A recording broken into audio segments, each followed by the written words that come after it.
हामीलाई चाहिएको, नेपाललाई चाहिएको, देशलाई चाहिएको एउटा सत्ता परिवर्तन गर्नु सक्ने दरिलो लिडरसिप, एउटा सत्ता परिवर्तन गरेर देशलाई विकास र उन्मुक्तितिर लान सक्ने एउटा पार्टीको आवश्यक परेको।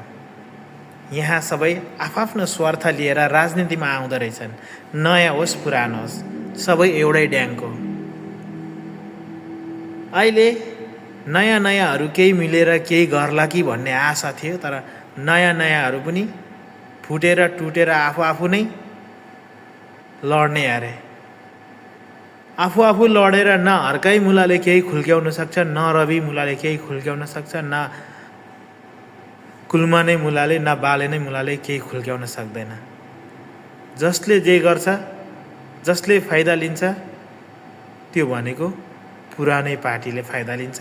न सत्ता परिवर्तन भयो, न देशमा परिवर्तन भयो, केही हुँदैन। त्यही भएर काम छैन यो राजनीति गर्ने मुलाहरूको।